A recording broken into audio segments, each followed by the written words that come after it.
Seorang wanita hamil bernama Aulia Zakri yang berusia 19 tahun ditemukan tewas dengan luka di lehernya. Ia ditemukan di rumahnya Desa Air Kopras, Lebong, Bengkulu pada Kamis 5 Februari. Korban yang baru menikah 3 bulan ini diduga menjadi korban pembunuhan suaminya sendiri bernama Olga Yunanda, 23 tahun. Saudara, saat ini kami sudah terhubung dengan jurnalis Tribun Bengkulu, Rizky, yang akan menyampaikan terkait kronologi temuan wanita di Lebong ini. Silakan dengan laporan Anda, Rizky.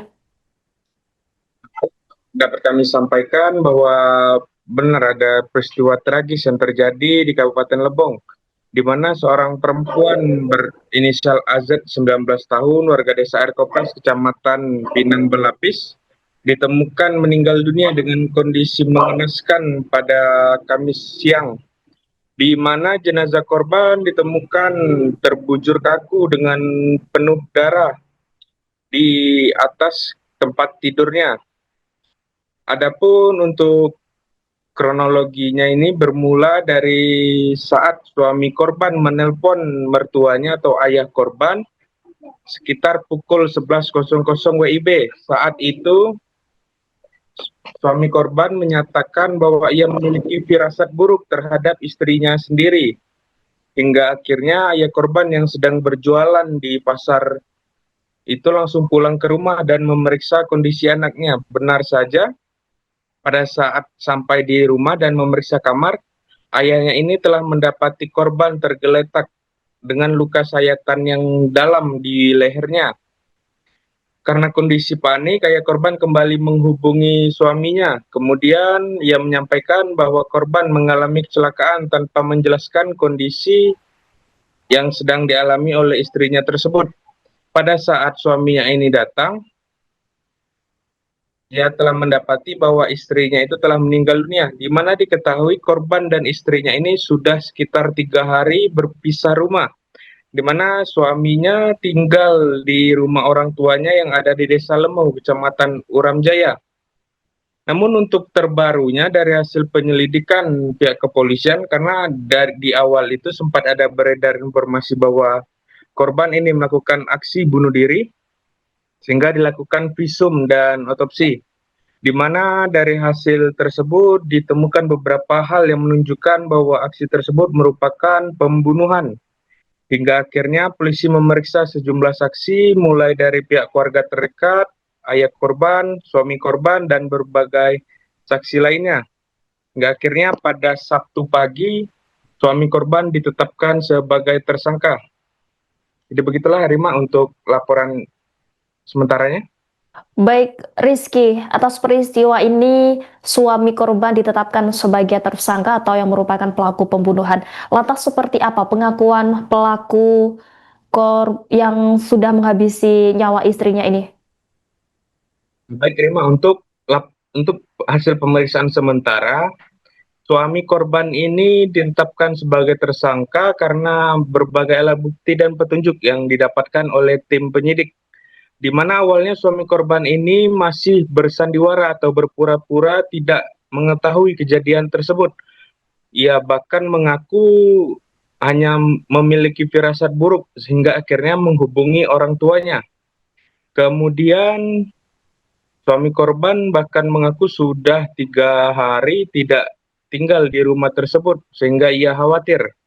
Namun ternyata dari hasil penyelidikan ditemukan berbagai barang bukti seperti senjata tajam jenis pisau dapur yang ada tak jauh dari tubuh korban. Kemudian adanya bekas cakaran yang ada di leher korban atau bekas cekikan. Kemudian setelah itu dari hasil pemeriksaan di rumah sakit juga diketahui bahwa jenazah korban itu meninggalnya sekitar 6 jam sebelum dibawa ke rumah sakit untuk diperiksa. Jadi perkiraan kejadiannya itu pada saat pagi. Maka dari itu penyidik kembali memanggil suami korban dan melakukan pemeriksaan hingga akhirnya suami korban mengakui perbuatannya bahwa dia yang telah menghabisi nyawa istrinya dengan cara menggorok leher istrinya sendiri dengan pisau tersebut. Adapun untuk motifnya sementara ini terkait sakit hati, di mana informasi yang berhasil dihimpun di lapangan, suami korban ini tidak bekerja atau menganggur, sehingga ada perkataan dari keluarga korban yang meminta suaminya ini untuk pulang ke rumahnya dan mencari pekerjaan. Selain itu juga memang ada beberapa keributan lainnya antara suami korban dengan korban. Dengan adanya banyak keributan tersebut, diduga pelaku ini sakit hati dan berujung dendam hingga akhirnya pada saat kejadian itu ia yang tinggal di rumah orang tuanya nekat pada saat pagi-pagi hari Kamis itu suaminya ini pergi lagi ke rumah korban dan menghabisi nyawa korban, kemudian pulang lagi ke rumah orang tuanya di Desa Lemau. Jadi begitulah, Rima. Ya, Rizky, kemudian bagaimana keterangan dari pihak keluarga korban mengetahui bahwa pelaku ini adalah suami dari anaknya sendiri? Untuk dari pengakuan keluarga korban tentu sangat terkejut, di mana mereka pada awalnya menduga adanya aksi ataupun pelaku lainnya yang dendam terhadap korban, namun mendapati bahwa suami korban sendiri yang melakukan pembunuhan tersebut tentu sangat terkejut. Apalagi pada saat hari penemuan itu suami korban ini tampak hadir juga di lokasi penemuan hingga jenazah korban dimakamkan. Bahkan pada saat di rumah sakit suami korbannya juga turut mendampinginya. Jadi begitulah, Rima. Baik, terima kasih atas laporannya Rizky, jurnalis Tribun Bengkulu. Selamat kembali bertugas.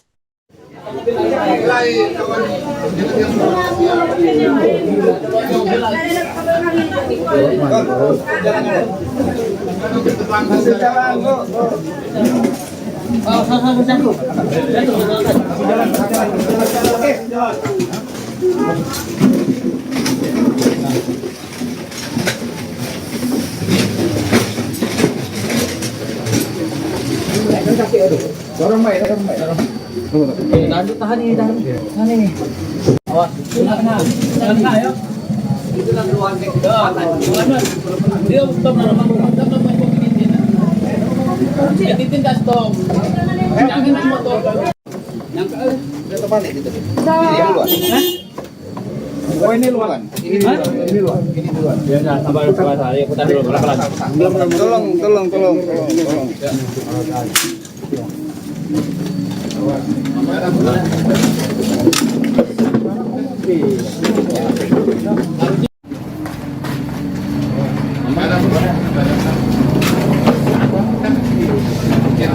Baru jika mobil itu tadi ke titik tadi.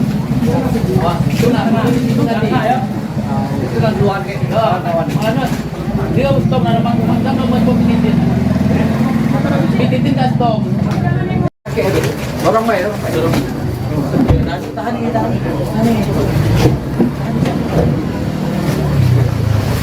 Dorong baik.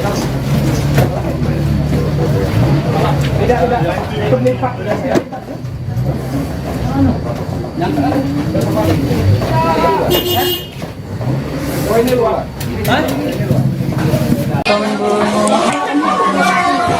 Astaga, ya Allah, di sini.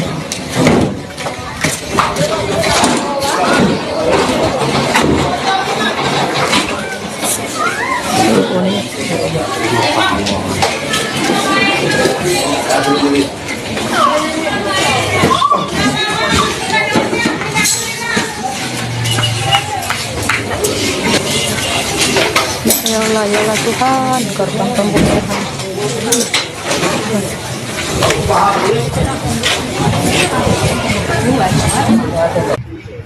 Waktu dia meninggal karena bapak tuh telepon, dia bilang maaf ngomong celana nggak ada, dia bilang kan.